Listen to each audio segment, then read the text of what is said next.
Hi everyone, welcome to another episode of course, China. Today we're here in a kind of a village with a personality, magician, IT professional, teacher, dog lovers, everything all around interesting and unique guy, Geno. La la la. Long time in China, long time friend. Looking forward to this one. So if you want to know everything about this guy right here, a very famous magician, both abroad and in China, then don't go anywhere. We'll see you after this intro.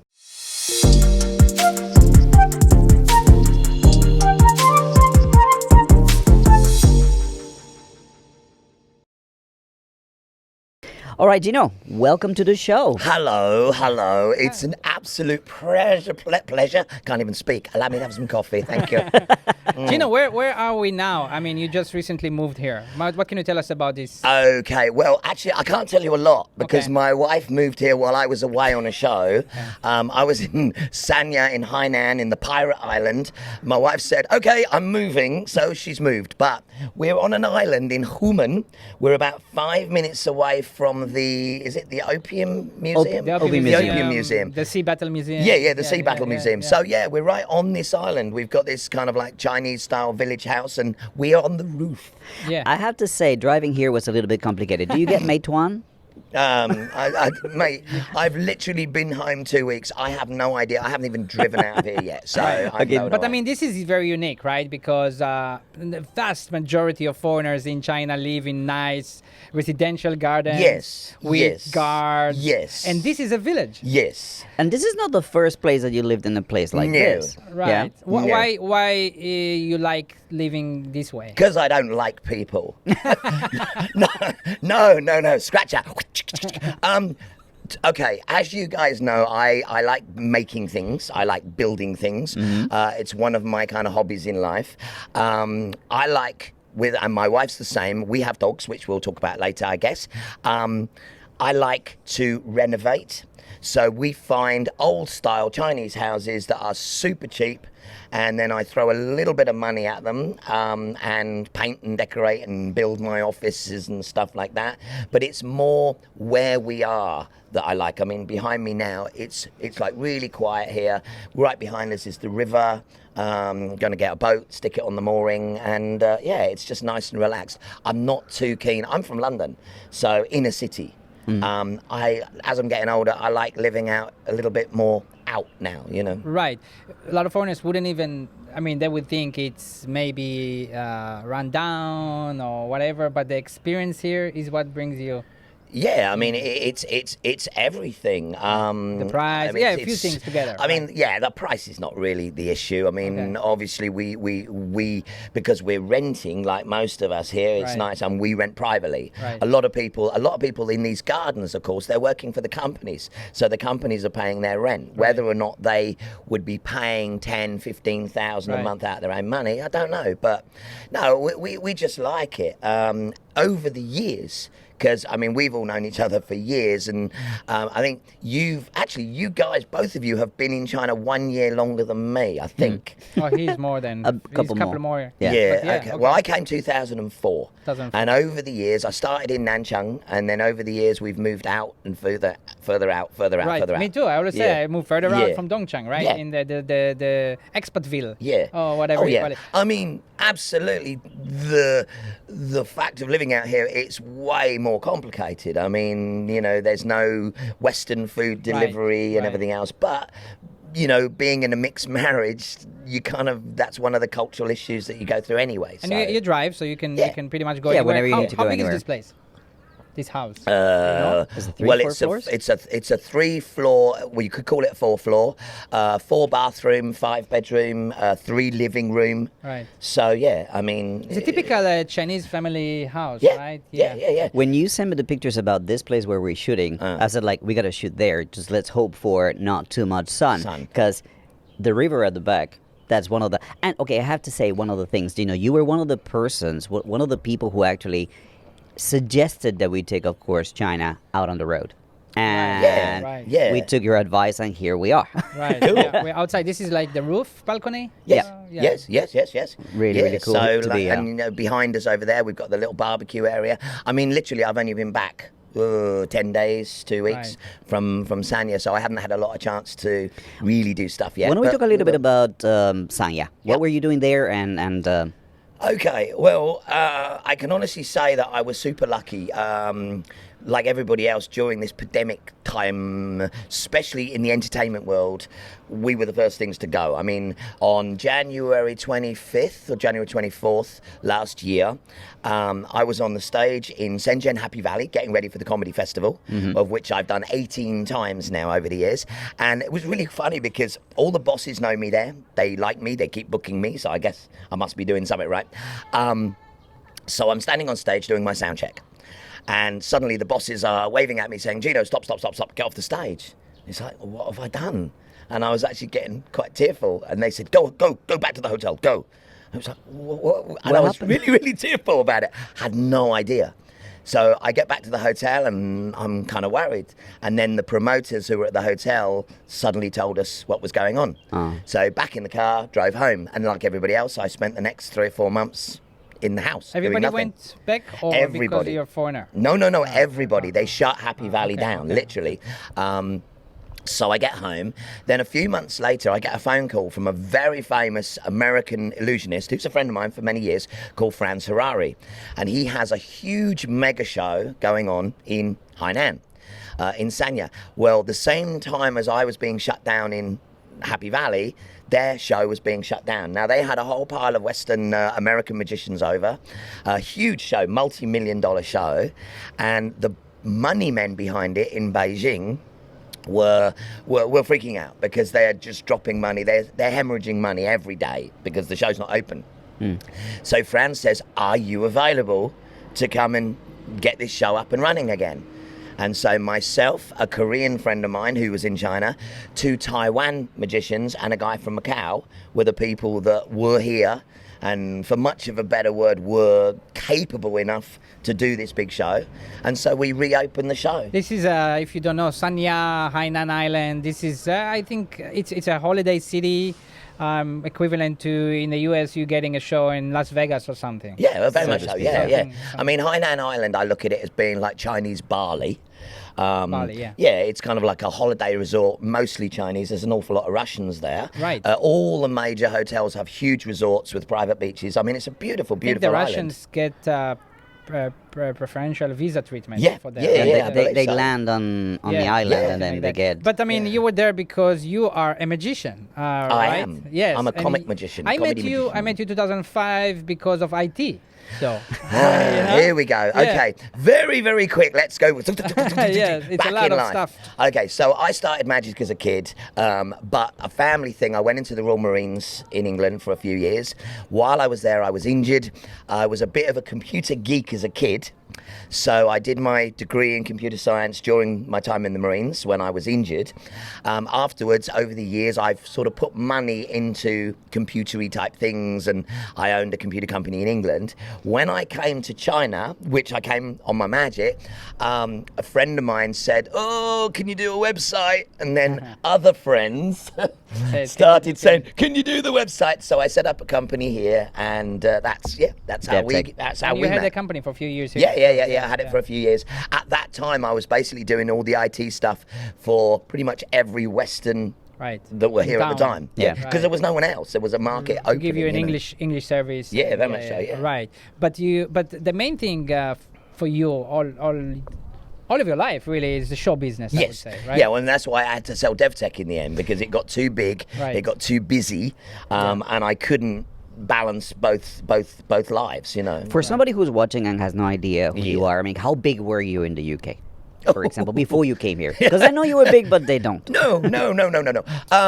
I can say Benny that. Hill, TV. Mr. Bean. Well, yeah, no. I had a number of TV shows on Nickelodeon and the Children's Channel.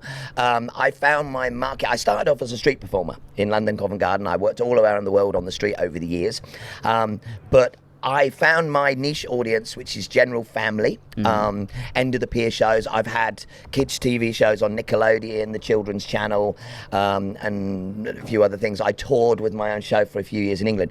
I would say if you look at Hollywood movie stars as being A-list celebrities, I would say maybe bottom of the B, I suppose, the B list. But it was your career. Yeah, it was my career, absolutely, yeah. I mean, I won't get blasé on it, but back in those days when I was young and had hair and a good body, and cared about the way I look, I had the nice cars and the clothes and everything else. So yeah. When did you come to China and why? There I don't think I ever asked you that. No, well, okay. So there I am. It's through the 90s. I was resident magician aboard the QE2 for a few years, so I was cruising a lot.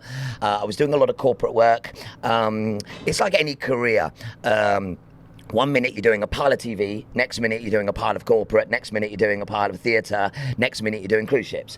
Everything rolls along and, different doors open, different avenues. And it was getting a little bit boring. It was... Doesn't sound boring. No. But without sounding blasé, yeah. I did 9 world cruises. And the 9th time I hit Rio de Janeiro, it's like, where are we today? Rio, Copacabana Beach, again. And I know it sounds totally blasé, but it's like anything. When I moved out of East London, I moved to a town called Bournemouth, and it's a seaside town. My house was 100 metres from the beach. I never went there. I never went there. In all the years I lived there, I never used the beach. It's human nature. You what you've got, you don't do it. Take it for granted. Yeah, you take it for granted. That's the word I was looking for. So I decided I wanted to take a little bit of time off. I'd made some money. I had a good tie-in with a computer company that I'd put money in. So I started to sell up and I moved to the States. And I bought my boat, which is a bit of a passion of mine. I learned to sail when I was in the Marines and dive and skydive, all the things that you like to do too. Yeah. So I moved to Key West in Florida. It was in the 90s? Yeah. Okay. It was 90. Actually, my last official show in the West was on a beach stage in a place called Watamu in Africa, in Malindi, in 200 miles from Nairobi in Kenya. And it was this frightfully exotic, exclusive resort hotel. And there's only 200 guests. And it was the... you're going to make me say it, aren't you? This was the New Year, and there's a word I can't say, and I was hosting this gig, and I can't say it. I have to say it so you know what's coming in. I'll do it. I'll try. The millennium. Yes. Okay, millennium. Yeah, so if I try and say it, if I say millennium, Okay. I can't say that word ever. So I was hosting the show on a beach, and you've got people like Victoria Wood and one of the 2 Ronnies was there, Ronnie Corbett. He was there doing his stand-up show. So it was a huge, important gig. That was the last gig, and then a couple of months later, I moved to the States. You really took far the new millennium, doing new things. Yeah, very much so. Yeah, new century, so. I'm out of here. Yeah. So what was life like in the States? Well, again, for me, really ridiculously easy. That was the plan. I mean, I've been to Key West many times before because there was a big street performing pitch there. It's also great dive waters. Everything's there. I mean, it's beautiful. I mean, you've been down that way. Oh, it's beautiful. So I bought my sailboat, 40-foot sloop, centre cockpit rig, and kitted it all out to sleep and live in it. It was beautiful. And I stayed on it for, 3 years? And literally every day was diving, sailing, just enjoying life.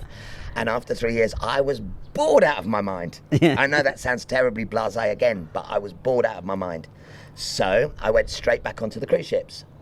On the cruise ships over this part of the world, I got offered a gig. I'd done a carnival in Australia before. And it's a big touring fun fair carnival, and I did a show with them years before, and they heard that I was in Asian waters, and they said, well, when you finish your cruise contract, do you want to come and do this carnival with us again? Okay.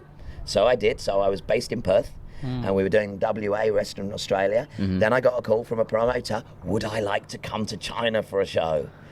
Dun, dun, dun. And there you are. And I'm still here. So you came to China for a show, Yep. and what? You fell in love with the country? What happened? Why? Oh, wow. How you decided to stay? This is the thing. I came. The show was in the Yulan Theatre in Dongguan. Oh, for real? That was your Yeah, first. yeah. That Okay. was my first gig. Okay. Yeah, and it was a show for a month. I came here, and while I was here, what I realised was that you get a lot of bang for your buck. You get a lot for your money here. Yeah. So I thought, wow. And that time in Dongguan, there were motorbikes galore, and it was just like, it was for me toy central. The 2004. Yeah. Okay. Yeah, it was just toy central. I mean, I could build anything I wanted for nothing. In terms of you building stuff. Yeah, Yes, yeah. yes. I mean, 2 months after I decided that I was going to base here, I built my first motorbike here. You know, I met some guys in Nanchang Businji, Okay. and they had a motorbike store there, and I said, right, I don't want a motorbike, I want the parts, please. So they ordered me the parts, and I didn't have any tools. I built the bike out the back, you know, and so yeah. And then I decided just to sort of stay, but at the time I was still working on the cruise ships, so it doesn't matter where you're based. So I'd packed up the boat in the States, and that was still there for then. But then when I was here, I got approached by a school. Widoway. Right. Yeah. It's cool. Yeah. And Oh, you're a foreigner. Can I teach English? pretty much. You're pretty sure. Pretty much. So I went in, and no, I mean, you're a teacher. Yeah. You're the real deal, by the way. If anybody is out there looking for English teaching or Spanish teaching for their children, Fernando Munoz, he's the real deal. So, yeah, so I went into this classroom, and I took a load of magic stuff with me, and I thought, okay, how can I make this magic stuff and English fit together? Well, it kind of worked. I pull a magic trick and kids just go bananas. You must have been the favorite Popular, teacher at that yes. school, yeah. Well, they used me as a marketing tool, which I found was really funny. They would, you know, have me go in and do their kindergarten visits, and I would do a class. And yeah, and actually then I actually started going in and doing some classes, and yeah, the kids absolutely loved it. Within the first 6 months, I won this thing called the Student Teacher Award. So apparently I was crowned best foreign teacher in all of China at that time. And this was the first time you ever you were a teacher, right? Okay. So this was you took this as a way for you to settle Base here? yourself? They gave me a working visa. Yeah. Yes. Yes, they gave me a work visa. And I was doing, you know, these classes, and it was basically just doing my, I feel quite embarrassed talking about it now, it was a long time ago. But yeah, I was doing these English classes with the magic. How did you get back onto magic? Because that was like a hiatus, right? Like a short break. Oh, yeah. It was kind of weird because, I mean, you guys know that time. So I was doing the magic in the schools. I wasn't really at that time doing too many gigs because that was when another friend of ours, Jason from One for the Road, One for the Road was first opening up as the only large Western bar. An English bar restaurant. Yeah, English bar restaurant in Dongcheng, and at the time it was the only one there. So he'd said to me, can you help me with a website? And there was just no one else apart from Chinese companies. Right. And of course back then it was in the very early days. I call it the Dongguan glory days, you know. Us long-termers, there were only a couple of people longer than us, and there was nowhere for anyone to do that. Well, within about 6 months, I'd met you guys, and basically this little company that I'd started, DevTech, had every Western foreign company's entity doing their IT for them. I was hiring Chinese staff, which was kind of an eye-opener. Because, see, computer programmers are not the most, I can say this because I am Social. one. Social, I was going to say stable. Okay. They're an odd breed because, you know, we live in a sort of like a world of ones and zeros, you know. And then the Chinese, with the way that the Chinese mindset was, it was a real eye opener. What do you remember from hiring your first staff? Chinese staff. How did you communicate with them? You didn't speak Chinese back then. Well, obviously, no. I mean, my wife's Chinese, so the time my Chinese was really bad, and so she would do the communication. But it was a big it was a big headache because, of course, you're trying to get through a process, yet for the other person to fully understand the process so they can code it. And that was the big thing, because if they didn't fully understand, they went away and programmed something totally different, which happened actually on both of your sites. But the biggest one, which I can say about, is a certain well-known pizzeria owned by a friend of ours. Yes, dear old Miguel in Calzone. So this is the sort of thing that I was dealing with. Very, very quickly, we were doing their site, and it was they basically had an online ordering system. Now, this was way before you could pay for it, but it was supposed to be ordered. Right. Well, so when you order a pizza online, you might have, say, a margarita or a Hawaiian, but you might want to add some extra mushrooms. So we needed a system where you could take something away or add something to the pizza topping. I mean, really basic stuff. Yeah. So 6 weeks, this guy goes and programs it and gives me the code, and I ran the code, and I went in to add some extra ham, and a little box popped up and said, excuse me, you need to take something away first. What? It's like, what? And it was just like, yeah, he'd coded it that I couldn't add anything unless I took something away first. But he also coded it that I couldn't take anything away unless I added something. So it was in this complete endless loop. And it didn't work. And I spoke to him and I said, why? And I got this. I don't know. I see Monica, your wife, smiling. I think she remembers that. Yeah, absolutely, absolutely. She was in the other side of the office at the time going, why? Why? What was going on? What's going on? So you had many instances like that. That was one of the ones that really sticks in mind, because I Say just hello can't. to the camera. Hello there. Thank you so much. Thank you. Yes, your cafe is awesome, by the way. Yes. So how many staff did you have? When I sold it, okay, all the staff I took on were freelance. Okay. So I took them all on freelance per job. Okay. But the busiest time, we had about 20 projects on at one time. Wow. And because that was just at the time you opened Glixen, Right. It's a headache. It is a headache because it's juggling everything. But what I found was, after 3 years, and that's how long I ran DevTech for, I found that it had taken over my life so much that I couldn't perform. I think I remember you saying that back then, yes. Yeah, so basically it was like, well, I've got to get out. Yeah. So I sold the company. So you were already thinking, okay, I'm going to go back to magic. Geno's World. Let's talk about Geno's World. Right, okay, so yes, I sold the company. I'd never not gone to the magic, but what it was with DevTech, I was doing the shows, getting home from the shows, because I was doing a lot of local shows at the time. I was getting home from the shows sort of 10, 11 o'clock at night, and then coding till 5 or 6 in the morning. Okay. And it was just impossible. It was, trying to run that life, it was terrible. So I sold DevTech, went totally back only to the performing, which is my main thing. And then about 6 months after that, I wrote Geno's World #1. Mm-hmm. So I was under contract. I signed a contract with a promoter in Shenzhen, which is a big theatrical promoter. It's kind of the sort of thing we do in the business. And we wanted to do a theatre tour. At the time, I was also doing one of my first Chinese TV shows. Mm-hmm. So I'd built a name up through that.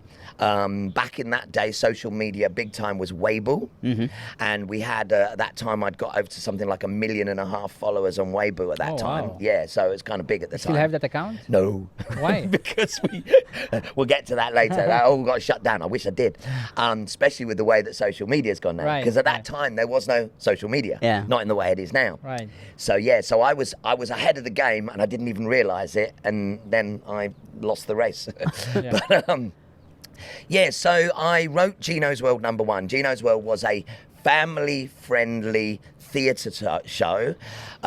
Basically, you could look at it as like a circus with no animals on a theatre stage. Mm-hmm. I had, it's all bright colours, there was big illusions, acrobats, song, dance, you name it. And, well, cutting a really long story short on that, we changed it every year, but we ran it for 8 years. Wow. So, yeah, I ran it for 8 years. I can honestly say one of my biggest accolades in my life, and I've got a few that I'm very proud of, but this one was, we ran Geno's World for 8 years, and I sold over 1 million tickets. Ooh. And that was something that I did for myself. Yeah, I remember that's part of the reason why you had a workshop. Because a lot of the things you made yourself, a lot of the illusions you built yourself. Yes. You also built illusions for other magicians. I mean, I have done. To be honest with you, I try not to, because the problem with illusions, it's not like building a table. They've got a lot of working parts, and obviously on the road they take a lot of wear and tear. So there's a lot of design factors in them. Now, we've all got friends that work in the design process here for shoes, tables, whatever. When they design a product, they spend all this time in R&D, and that product ends up being made 1 million times. Well, with illusions, you might make 5 ever of it, or something like this. Right. And so the design process becomes a lot, what's the word for it? You need to simplify it an awful lot, because if you spent 6 months trying to design something that was only ever built 5 times, it's non-cost effective. I assume not all magicians build stuff. No. Most of them don't, I No, guess. most stuff's bought off the shelf. Right. But it's like anything, when you need to be unique. This is one of the reasons that I had a lot of, or have had a lot of success in China, is because I realized when I decided to stay here, I then met Monica, who was my girlfriend for a couple of years before she became my wife. I decided that we were going to stay in China. I needed to make myself, unique. There were more Western performers coming into China, but actually there was a lot of Eastern Europeans. So how do I stand out from them? Yes, it's my career job, and I'm pretty good at what I do, but how do I stand out from them? So I wrote all my shows in Chinese, 100% in Chinese. And even to this day, I'm pretty much the only one, I'm the only Western comedy magician working in full Chinese in China. what was your stage name in Chinese? 唐老鸡 唐老鸡。 Yes, 不是唐老鸭 So 不是 you- 王老鸡不好喝 So you are much more than just a performer. That's Oh. what you're saying. You're a performer, but you are more than that. You're the whole. It's like what did they say in the music industry? Just a singer Producer? or a singer songwriter, right? And more producer. Yeah, I mean, to be honest with you, nowadays, I mean, I've been doing this. I've been doing magic since I was 8 years old. I've been in show business since I was 16. I mean, I spent my time in the Marines, but even that time, I was still working the streets and doing shows when I was on leave, I look at myself as an entertainer. Rather than just a magician. But over the years, like say a lot of Hollywood movie stars, they start their career in front of the camera, then they start directing. Right. And over the years, I've produced, directed, staged. I do everything in my own. You've mentored people. Oh, I do now. Yeah, that's one of my big things at the moment. One of my little mentees is out there in South Africa.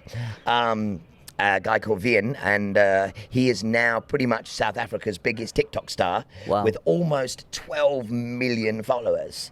Just doing magic on TikTok. Yes, yeah, Wow. making TikTok videos. So yeah, I helped him a few years ago when he was first getting into it. Let's talk So- about show business in China. Magic in China, yeah. Yeah, that Well- kind of How would you performer. qualify it? How would you qualify it? How would you rank it? What? All right, okay, I got to be really, really careful now because a lot of my friends will see this. All right, so, first of all, magic in China. Magic in China, the level is very, very high skill-wise. You've had a few friends of ours like Lu Chen, from Taiwan, who went onto the Gala TV show. He brought magic into the 20th century. When young Chinese magicians watch Lu Chen, they see very high-level skill. The Koreans are very popular over here as well, who also have very, very high-level skill. So you have a massive, massive skill base. The problem, and this comes to the other side of the table, of entertainment in China, is just that. In the West, back in foreign countries, and in fact, most other countries that I've worked in, and I've worked pretty much all over the world, entertainers, we're treated as like the elite of the working class. We are the top of the workers. On the cruise ships, we live with passengers. We eat in passenger cabins. Unlike the kitchen staff or Exactly. whatever it is. Yes. Okay. So we're the elite of the workers. In China, you're the bottom of the workers. Oh. Yeah. Entertainers are treated pretty badly. The people who are treated well are the promoters. So it's the agents. The agents are the ones that sit with the bosses. After a successful show, the bosses and the agents will be patting each other on the back saying, oh, We didn't make a we lot do of well? money." Didn't we do well? But actually, it was the performers that did the show. So the talents are not treated like talents. Yeah. Yes. Yeah. So because of that, we've all been to now. Let's look at it another way. We've all been to the one of the biggest entertainment outlets in China is the company dinner shows. So we've all been to them there. They have the dinners. Now, in our culture, let's say you've got a company party. The boss, everyone will arrive at say 6, sit down for drinks. The boss will go on at 6:30, do some speeches. Then dinner is served. Maybe there's a DJ or a band playing over dinner. Then after dinner there is the raffle or whatever. Then the star cabaret comes on. Then the free bar until 3 in the morning and the disco or the band. So it's all blocked. In China, everyone arrives at, say, 6. They sit down. 6:30, the boss speaks. Then dinner is served and the shows begin. And there might be 20 shows doing 10 minutes each And people are eating. during dinner and gambling. And there is nothing more soul-destroying than being on a stage, pouring your heart into your performance, and you've got drunken people going around, Gambay, Gambay, Gambay. Now, it's just the Chinese way, but from a performer standpoint, the performers don't care. It's very hard to put your heart and soul into your performance when no one's watching you. So that kind of gives them a stop to getting better Yep. because they. Yep. Yeah. So it's literally just done for money. So what happens is the magicians go on Taobao or wherever and they buy a trick and then they do it the next day. They don't put the rehearsal time into it. The agents do not care. So what will happen is the agent will phone up a magician and say, right, do you do that trick with the red box and the piece of blue rope? And they say, yeah. And then they'll go and buy it the next day and then they'll do it that night. So actually the quality of it is really, really bad. And so therefore now, this is all changing now. That's what I wanted This to is ask. really, really changing now because people like Lu Chen and a few other friends of mine have really done a lot for Chinese magic on the side of they're showing people how to perform. This is what I've been doing a lot with young Chinese over the last few years as well, is not teaching them so much the technical stuff, because some of them are even better than me now. My hands are going now and stuff.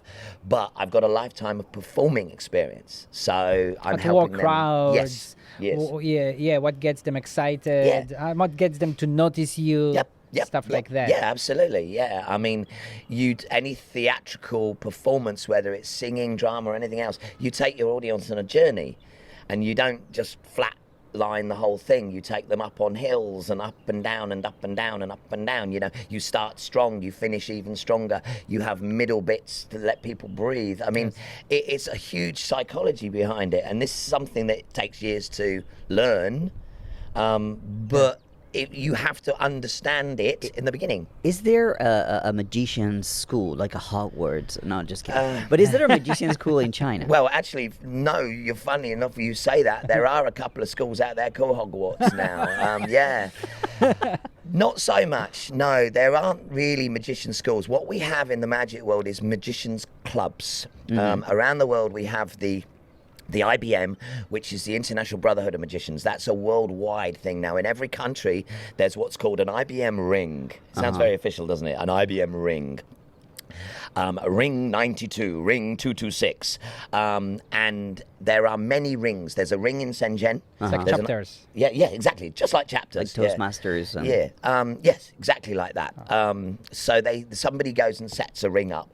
There's rings in Hong Kong. Then there's the SAM, which is the Society of American Magicians, and that's also a worldwide club as well. It's not just in America. Now, in England, we have the Magic Circle, which is a very famous one. In LA, they have the Academy of Magical Arts at the Magic Castle. The universities in China have, most of them have their own magic club. And this is where a lot of the new breed of young Chinese magicians are coming out of. And so they have lecture tours where they invite magicians from around the world to go there normally. So yeah, I mean, magic's really big in China, but there's not schools per se.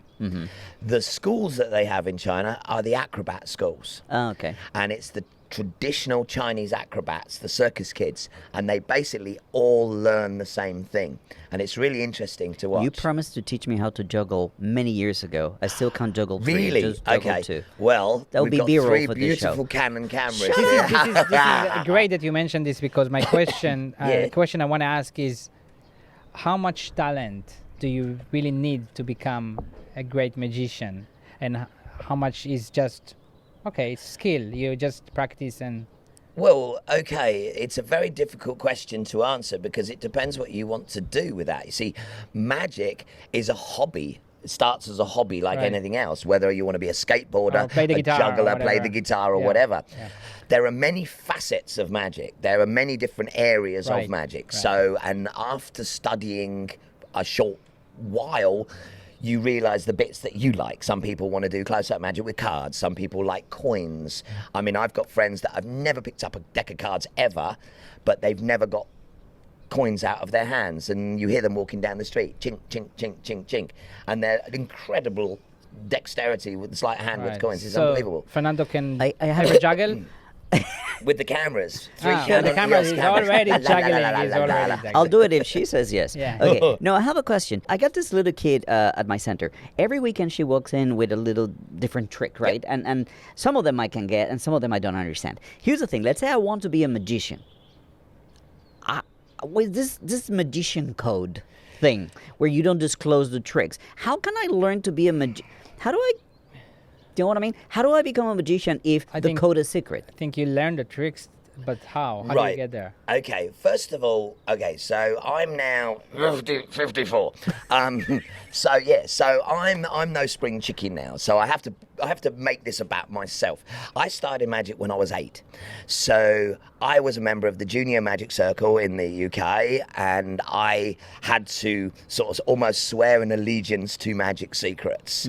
Now, there's a reason that magician keeps secrets, because if I tell you how something's done, then it ruins the splendor, the wonder of it, you know, because a lot of the time you just go, oh, really? Is that it?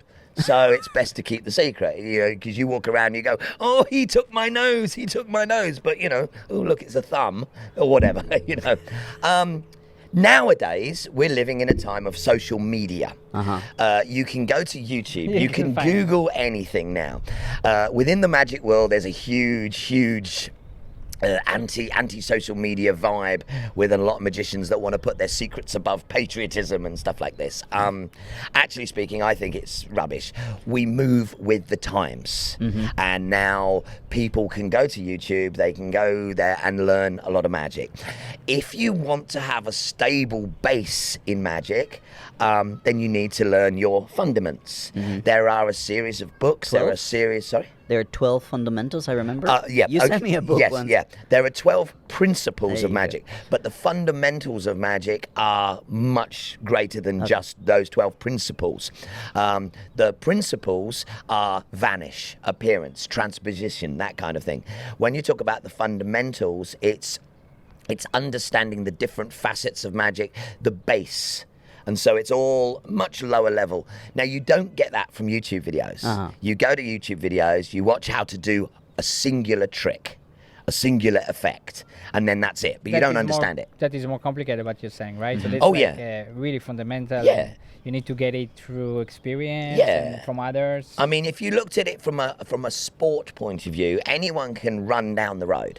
Anyone can get on a bike and cycle up a hill. However, if you want to take it to a serious level, like we used to race the bikes, and you even Mr. Triathlete over here, you know, you need to understand the body. You need to understand fitness. You need to understand stretching. So it becomes the science I behind think it. when you watch magic, there is this. I mean, for kids, it's one way, of course. Like wow, and they don't think, I think, too far. But for adults, we still get amazed, right? And I think for me, the feeling is, I'm sure like many people, it's like, how did he do that? I know there is a trick, I know, but how did he do it? How did he do that? And I want to stay with that. I don't want to know really. You know? So you know the stage that I go into? I go into like, this is how I would do it. Maybe, yes. So Well, you're starting thinking, but this is fun. Now, you have just answered exactly what you're saying. There are actually a number of pigeonholes of people. See, human beings are made up of a different personality types. Your personality type is, so if I was going to do that, I would do it that way. That's true. Your way of looking at it was like, wow, that was amazing. I'm going to stick with this. There's the other way of like, oh, I know how to do that. Right. And I'm going to be the big man. So that person will not have so much fun. Yeah, absolutely. Yeah. There's different pigeonholes. Now, this is where doing magic for a hobby and becoming a professional performer, this is where it changes. Because when you've got the Mr. Arrogant standing there saying, oh, I know how you did that, and telling the other audience how he thinks it's done, which most of the time is completely wrong, it makes the performer has to work a lot harder. Because it's almost like a stand-up comedian with a heckler. Yeah. You know, yes, a good stand-up comic can put those heckles down. Use them. Even, But, you use them, but it means you've got to work harder Right. because you deviate from your actual script of where you're All going. right, since we're talking about magic in Yes. general, I would like to ask you what do you think about stuff that like David Blaine does? And David Copperfield. who do you like also? Right, well, the people that I like are people that you have never heard of because obviously they are my mentors. But you can give a Sure, recommendation. and sure. people can Absolutely, find absolutely. them, right? Now, okay, Copperfield, obviously David, I've met David at Copperfield a few times. I can't class him as a friend because I've met him a few times in Vegas. I've never worked on a show with him, but I've met him a few times and he's absolutely awesome in every way. He has done so much for magic for so many years and he continues to do that. A lot of the big mega type stuff he does, which is just like Franz Ferrari, who I've just been working for, it's not my style of magic, but of course it's the huge illusions which I think are awesome. David Blaine is a totally different bag. He started as a street performer. I have positives and negatives to do with David Blaine. I've also met David Blaine a few times on some conventions, magic conventions. He's a lovely guy as a person. I started off as a street magician, and a street magician in the true sense of the word is basically a busker. But we stop people on the street, we build a crowd, we do show for them, and then we ask them for money in our hat at the end. And that's how we make our living, whether it's as a professional level or you just want to travel earning it that way, different aspects. David Blaine brought in a new style of street magic, which is called street magic. It's not. It's really guerrilla magic. Shocking. No. It's not the type of effects he's doing in the environment that they're working. Nowadays, you've got a huge amount of young kids going up to people in the street down there, stopping one person in the street, saying, let me show you a trick. Right. They're classing that now as street magic. That's a new terminology for it. It's not really, but... So as an old street performing magician, I find that not great. However, as somebody who has a strong wife behind me that keeps me evolving through life, I think it's awesome because it's done an awful lot for modern magic. I would challenge you because you said before you got to move on with times. It's also street magic. It's just not the classic type. That you know. Yeah, right? exactly. It's exactly that. For a long time, I couldn't get my head around the fact that, hang on a minute, I'm a true street performer in every sense of the word, and now these people are calling it street magic, and it's not. But actually, it's just a modern vernacular. It's like they don't have patience to wait for the people to come to them. They just need to... No, not so much that. You see, a lot of the street magic or magicians out there now aren't doing it to make a living. They're doing it for social media. They're doing it for clicks and likes and follows and everything else. So they're not actually making any money out of it whatsoever. Clicks generate money.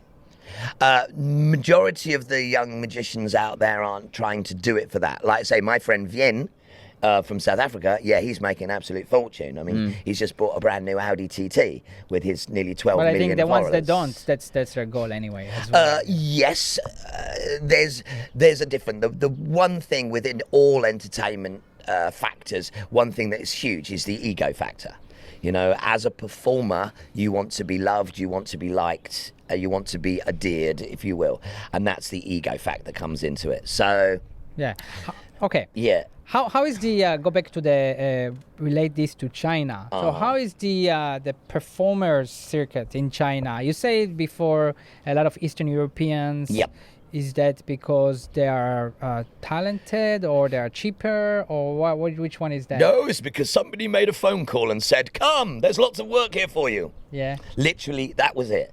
A number of years ago, I'm not saying anything detrimental about it, but a number of years ago, there were a certain amount of, say, Ukrainian, Russian musicians here, a certain amount of Ukrainian models, Russian models. There was a lot of work for them here. Then somebody started to make phone calls saying, "Oh, there's lots of work here, come." Suddenly China is now flooded with them. Too many came. For those that were here a long, long time ago, their prices dropped because there were so many. Now, what's happened is in the beginning, there were a few, like from a magic standpoint, there were a few that had come over here for work. Who are pros, and at the end of the day, what is the definition of a professional magician? Somebody doing it for a living to make money. Right. I mean, that's what it. There's no sugarcoat on it. I do magic and walk on a stage to pay for my house, to put food in my family's stomach, to feed my dogs. You know, what's the feeling between the mutual feelings of Chinese performers and foreign performers in China? Ooh, really tricky one, that one. For myself, it's a very different thing because, like I say, I work very hard on building a name. So therefore, I'm doing something that Chinese performers can't do. For much better word, I'm living the dream that they want to live. When you go to a theme park and you see, say, a relatively low-level foreign, and I'm not mentioning any culture or nationalities here, a relatively low-level foreign performer, a lot of the time, the Chinese that are there are better, but they're paid a third, 25% of what the money is. Sounds like the native and non-native teaching. Yeah, exactly. Exactly the same thing. It's kind of a shame, yeah, huh? Exactly the same thing. Now, see, exactly, because Ferdy from Colombia speaks English better than I do. Now, luckily, you've got your own thing and you've got your masters and everything else. But if you were just a Colombian... They wouldn't go. You know, you would make much less. Yes, because it would be, hey, you're non-native. Hello, I speak English better than you. So, yeah. Right. Yeah, right. very much so. So there is that. Yes. You've mentioned, I don't know if we're ready to transition. We can So wait. Follow-up questions to that, Okay, right? cool. So there is resentment from the Chinese? No, of course not, because Chinese people aren't like that. No, I mean, any humans, right? I mean, there must be some resentment. Chinese people aren't like that. I live in China. I like my visa. Well, of course. We're gonna call you shill. No. Yeah, I put nothing on record. Yeah. Now that you say that. No, of course. Yeah, I mean, the whole Chinese culture, the Chinese way is never to bring that up, but of course I would imagine so, very much so. But I guess that if someone like you're probably very grounded and friendly with everybody, then they see the person. Yeah, hello. Right? Hello. Hey, It's the yes. security dog is here. Yeah. Okay, in Geno's world, I have 11 cast members. Now, they're all Chinese, and most of them have been with me for a really long time. King, stop it now. Stop Hey, it, King. Yeah, stop it. Yeah. Go away. So, It's okay. We can hear. there's dogs fighting over there. That's why. Okay. They can smell it. Yeah, Cooper. So, Shall sorry. we take a break? Sure. Should we get? Okay. should we- Let's take a short break. Yeah. And we're back. Also want to mention at this point that if you're listening on the Apple Podcast, Spotify, or Anchor. Google Podcast, whatever, if you're listening, we would really appreciate if you can give us a review and subscribe to the channel. So Gino, Hello. hello again. I wanted to ask, how many shows have you done in China? Are you keeping count?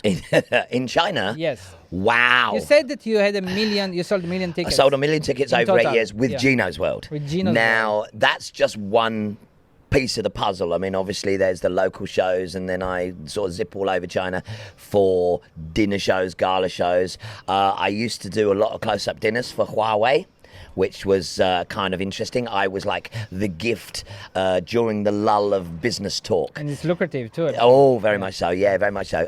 It has a huge downside, so I actually ended up, I stopped doing those. But that's another You mean story. it's not Apple? No. Oh.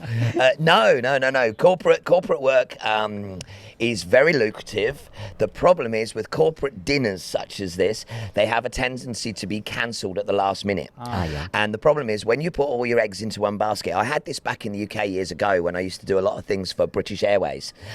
They would cancel the shows at the last minute, and that's fine, except for the fact that when your bulk of your work is coming from this kind of place and they go and cancel 10, 15 shows in a month, you suddenly realize that your entire month is dead, and they cancel them up to 24 hours before the show. Without pay. You have nothing Yeah. to line up. Oh, wow. With that pay. I guess yeah. the one place where shows are not cancelled would be on cruises. Yeah, no, absolutely. No. Captive audience. It really only happens with the corporate close-up sector like this, because what happens is you might have, let's say Huawei had a dinner. I can't blame Huawei in any way whatsoever. So if anybody is watching from Huawei, I'm available. I But, like how you say the Huawei, Huawei. like you speak Hebrew or something. Thank you so much. Huawei. Well, how am I Huawei. supposed to say it? Yeah. My wife can't say it. Really? Yeah. She got. No, it's too. She said it just sounds gross. She Really? can, Huawei. Psychologically, she can say. Oh, really? Okay. Well, that's a bit. All right. What We've deviated. Let's go back on top. Yes. What else do you do in terms of show business in China now? I mean, Okay. I know you do. COVID-19 Yeah. and show business, Right. real business. Well, I shut Geno's World down, and actually speaking, in the what was it? Yeah, the new year of 2019, just going into 2020, I actually was shutting Geno's World down because we ran it for 8 years, we evolved it, we switched it, we changed it, but during 2019, I'd been missing working in English. I know that sounds really weird, Yes. but I took my one-man show, which is called Messing with the Mind. I took that out of China, and we did 11 countries throughout 2019. So my plan for 2020 was to do more outside China, and I was going to do a small tour in China with Messing with the Mind in Chinese, of course. Then COVID hit, and everything got changed. Answering your question of how many shows I've done in the last 2 years, well, 8 years of Geno's World, around 150 to 200 shows a year, then hundreds and hundreds and hundreds of other odd shows. Happy Valley Theme Parks ran 2 festivals every year. They have a comedy festival in the Chinese New Year, and they have in the Mid-Autumn Festival, they have the Magic Festival. Well, I've done 18 of those festivals over the years, both of those. So That's one festival, more than one show. well, I do. Yeah, that's a loss a week. yeah. There's 4 shows a day okay, for a okay, week. So okay. yeah, it's an awful lot. So thousands. Thousands, absolutely thousands and thousands. In my career, oh, goodness knows, I have no idea, hundreds of thousands. So yeah, I love it. But that's the thing about So this business. you went to Sanya, Yeah. and you were there for 6 months, was it? Why'd you come back?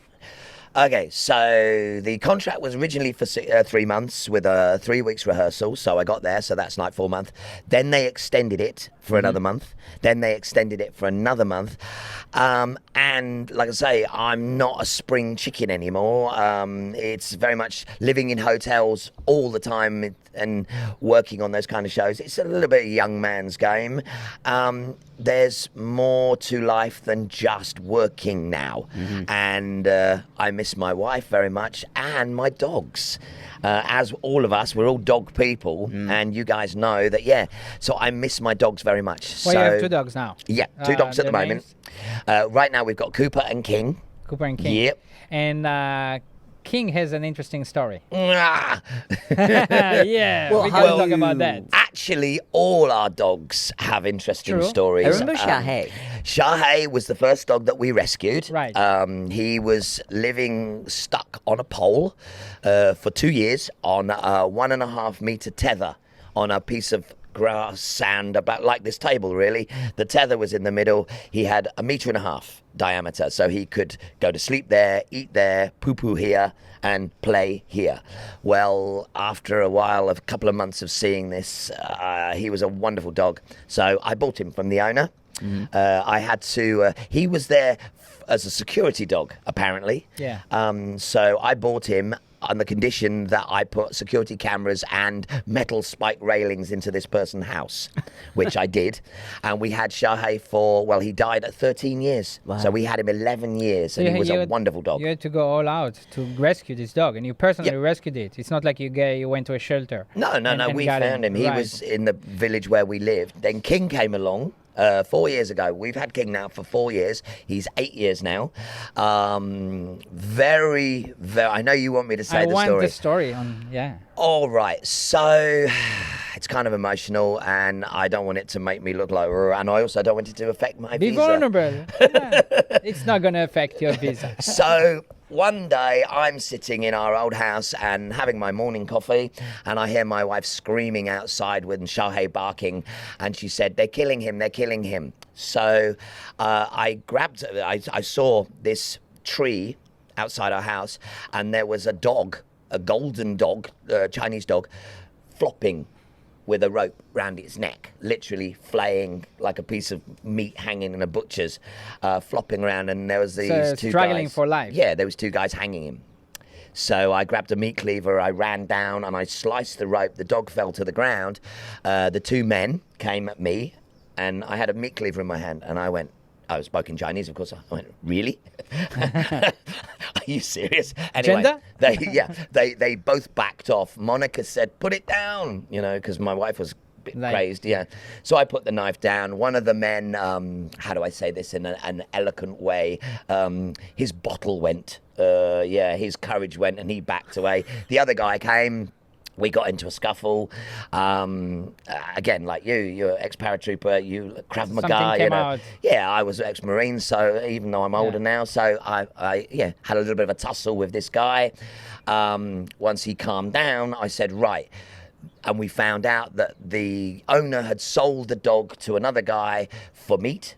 And I said, okay, I will buy the dog from you. Here's your meat money back, and here's money for you. And then I took King. So, that's how they just kill the dog before they use it for meat? This man, no, this wasn't a normal situation. I mean, we all know that this meat situation, which is much better now than it's ever been before. Yeah. But it still goes on in certain parts of China.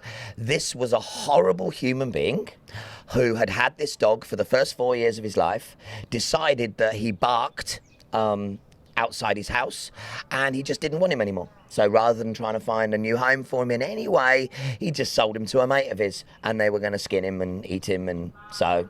So that's how they thought they should kill him. Yeah, in this way. So as much as I love China, and I do, I mean, I live here for a long time, and I think we all do. We all do. They have a problems with dogs. Okay, I have a question.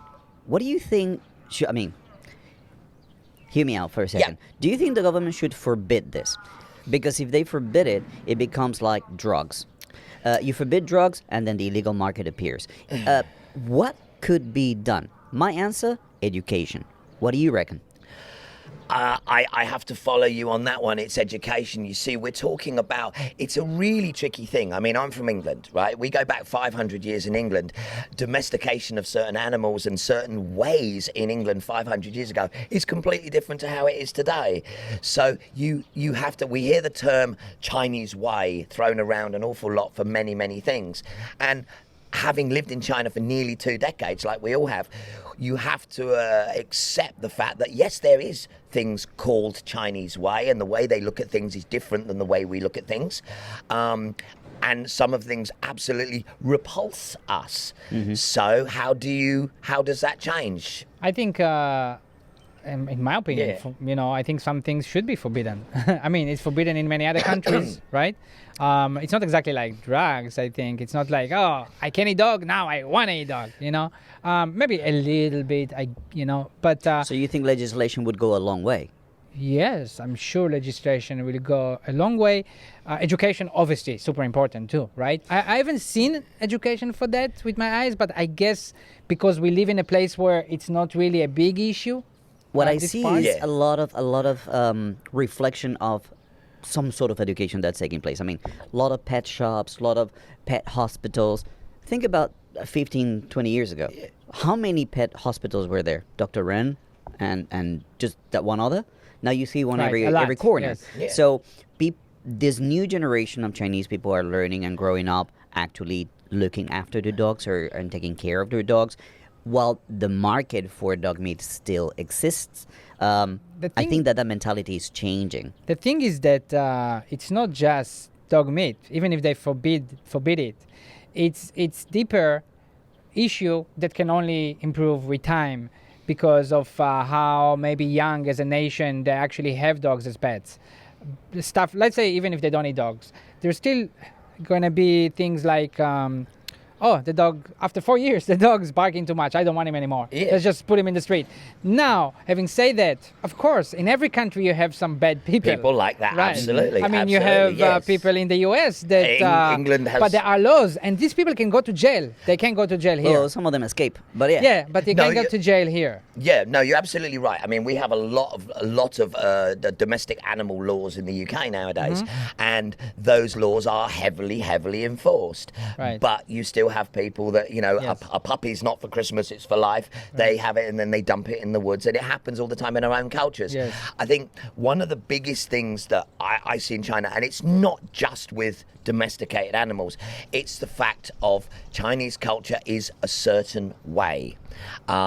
We look at it from our way, and there are certain things that are a big no-no. All right, let's just flip the script highly and talk about older Chinese males and females spitting on the floor. Now, we as foreigners see this all the time, and it totally grosses us out.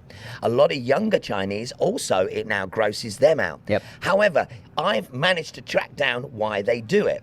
Up till about 50 years ago, the doctors, the Chinese street doctors, would tell their patients to spit as much as possible because bad stuff is coming out of their body. So they were educated to believe that all this horrible bacteria that's inside human bodies can be exfoliated by spitting and this hacking sound. So, therefore, does that make it right? Does that make it wrong? You just make it the way it It was makes for them. it the way.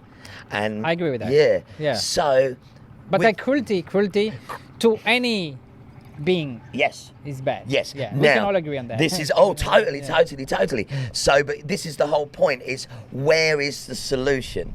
Law, education, time. I'm think all of very, it. very much. I mean, you guys know how much I love dogs, Ah. but where does it come that we don't eat dogs? I mean, think about a rabbit. What could be cuter than a rabbit, right?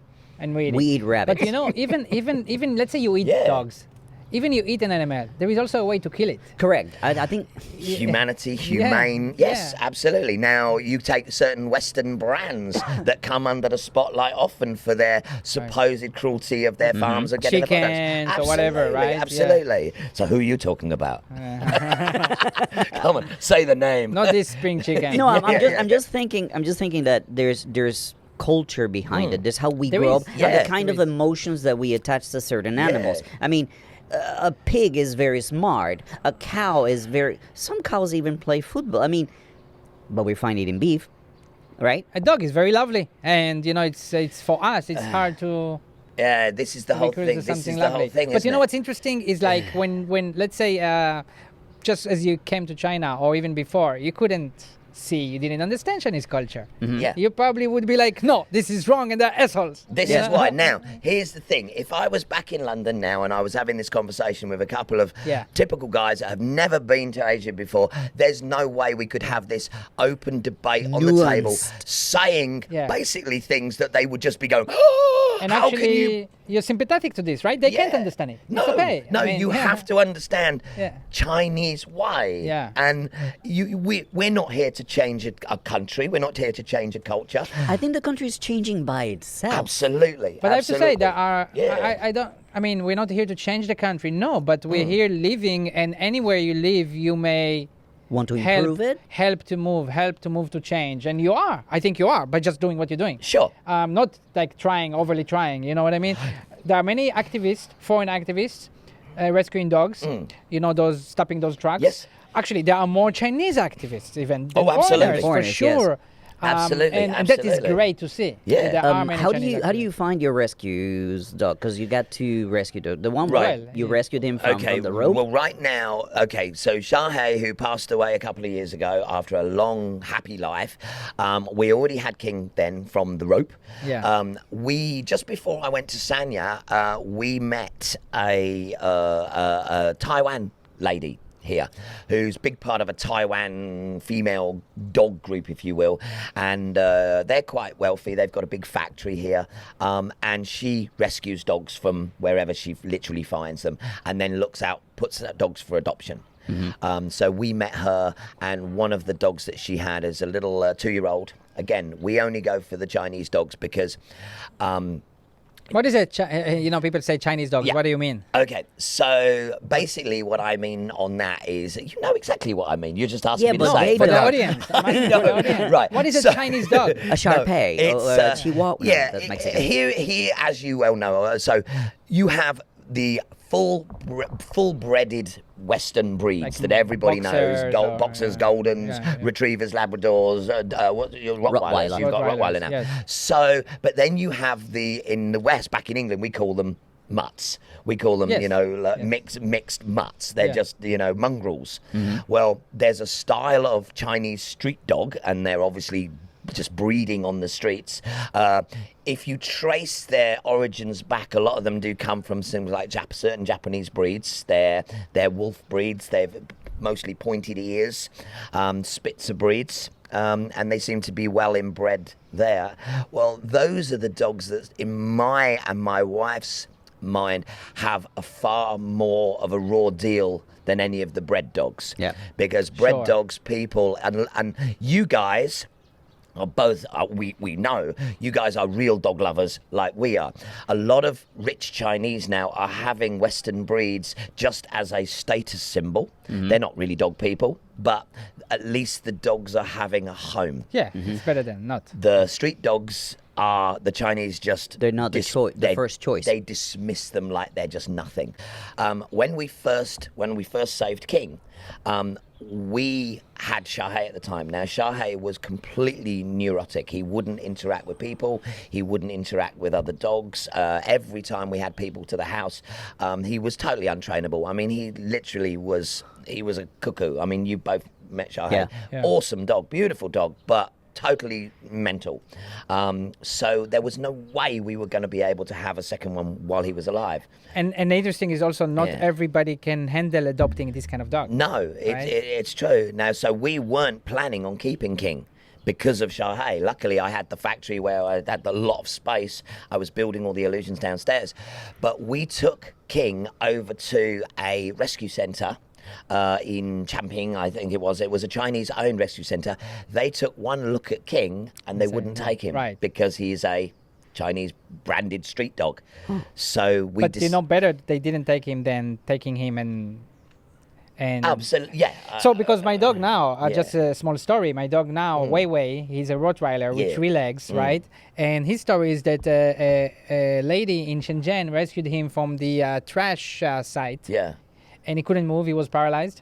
A small Rottweiler back then. And then they took him to the vet. So another lady, like the Taiwanese lady, right? Someone that cares and does that. And they took him to the vet, and they raised some money, and he had a tumor on his spine. Yeah. And they did a surgery. They opened away. I don't know the technical Yeah. exactly. And he was okay. They recovered him. And then after he was recovered, he could move, not paralyzed anymore. She couldn't keep him. So trying to find someone to adopt a Rottweiler in China, and meanwhile she put him in a shelter. Yeah. Now there are many shelters, right? And I'm not saying some of them, I mean, some of them are better than others, of course, but you know, the ones that are not so good, I don't know if it's because they're bad. I'm not saying they're bad, but maybe they have too much to handle or whatever. He's locked in a cage, a Rottweiler. Now he's licking a wound in his leg, on his leg, and not being cared well enough. It got worse. By the time she went back to visit him, it's really bad. She takes him back to the vet. The vet is like trying to save his leg now. They couldn't save his leg. Meanwhile, on WeChat, she's looking for adopters. My wife sees it. Somehow my wife falls in love with his dog, like, you know, like feeling for him. And she decided to take him. Now, I had a lot of issues with that, you know, as much as I love dogs. Someone just said the other day, you know, loving dogs, there is a spectrum. Of course there is. There is a spectrum, right? My wife is like, she would do more for dogs than for people. You know? But tough dog to have. Now he's in our home, difficult dog. He has other issues too, not just the leg. And for me, even though it's hard and a struggle because it's like adopting even a child with a problem, whatever. This kind of dog, if it's not at our place, is most likely he will be euthanized. Yes. I want to bring to the table the topic of legislation against big dogs. This is something that you wanted to talk about. That is a big issue, Rottweiler what's is on the taking place? It's funny. So Dongguan, I think many cities have this. Dongguan recently published a list publicly of dogs that are going to be on a forbidden list. No, 36 breeds. Wow, And they asked for public opinion before they actually set the law. And wow, I was surprised, 36 breeds, right? And any dog over a certain height. And the funny thing is that I told my wife, you know, even if it's 3 dogs on this list, Rottweiler will be there. You more know? than likely, more than likely. And even in the Rottweiler is banned in other countries, some other countries too, you know. So we have this issue. We are thinking maybe if we have a special request because he's handicapped. You know, 3 legs. I mean, how much he can't run after you and. You know, this is it's the whole tough. thing. It's a huge tough thing. I mean, it's like, you know, this is a whole separate conversation about should dogs like this be regulated. I mean, in my own country of England, you know, certain dogs must be muzzled when you're taking them out there. We do muzzling. Yeah, and so the question is it the dog that's ferocious? I mean, pit bulls have got such a bad rap, but is it the dog breed or is it the owner? It's more the owner. Often the owner. I think a lot of the issues that actually take place with dogs in China have to be basically stem from not having a tradition of racing dogs. So they don't know how to educate them, how to train them, how to give them discipline, how to give them, you know what I mean? So the dogs become an issue because they're not getting the proper training, the proper... It's like with children. Everybody can be parents, but not everybody can be good parents. Absolutely. You know? I mean, the issues of training dogs and putting dogs on leads and walking dogs correctly and giving dogs enough exercise daily isn't totally Chinese thing in any way. Right. No, That's England, America, Colombia, Israel. I think that's every single country in the world that has domesticated dogs. There are people that just don't look after them correctly. And I think this is the whole thing. I mean, in America, American pit bulls, hugely popular dog, but got such a bad reputation because of the dog fighting world. I have to confess that I've turned into a cat lover. I got 2 cats with a dog. The wife got a cat a few years ago, and I was not a cat person, so I'm like, I don't know how to deal with a cat, so we didn't bond, right? He's not mean or anything. It's just that she calls him, he's like a dog. Chinese people like cats. Yeah. And I don't think they eat them. But I don't know. They do. So after whatever 4 years that he's been with us, I said like, okay, I want to have a go at having a cat from the get-go, so I can bond with him. So about 3 weeks ago, we got a Maine Coon. And this is supposed to be one of the largest cat breeds in the world. It goes like 20 I saw the something picture kilos. of their brother or something. Yeah. Really? Is Amazing. it what's it called? Maine Coon from so Maine we in have the 2 US. cats, and we also rescue them. I mean, you know, one cat was on our doorstep with a note. Really? Because they see my wife feeding all the neighborhood cats. Good handwriting? Nice letter cat. from a Chinese person that went back to college and they rescued the cats, but the parents wouldn't keep the cats. So please, I see you guys feeding cats. Oh, so the outside. cat didn't write the letter No, because the I was cat thinking, didn't. how? No thumbs. Yes. Okay, So it's got it's an like- it's iPad. like- All right, Yeah, guys. all right. Sorry. I think All right. I think this is a good way to end our show, talking about positive things Cats and about dogs. Very and much so. cats. Yes. A little deviation from magic. Right. Yeah. Very- But look, man, we really appreciate you taking the time to do the show with us. We've Oh, been wanting to have you for so long. Yes. It's a real pleasure to be My here pleasure. with you. Absolutely. It's been so much fun. Thank you so much for having me. We could talk for hours. We know you, and a lot of stories that you have that we couldn't talk about today, I think. But Oh, yeah. yeah, thank you for. The No, memory no, card no, is no. full. Thank Yeah. you, thank you for having me. It's been fun, and it's been great having chit chats with you guys as well. Awesome. Now we All know right, where guys. you live. Indeed, yeah. Yeah, the new place. Hard to get Yeah. to though, eh? Yeah. Now you need to show me the way out. Yes. That's easy. Yeah. Yeah. Well, All right, look at guys. his cat with the GPS.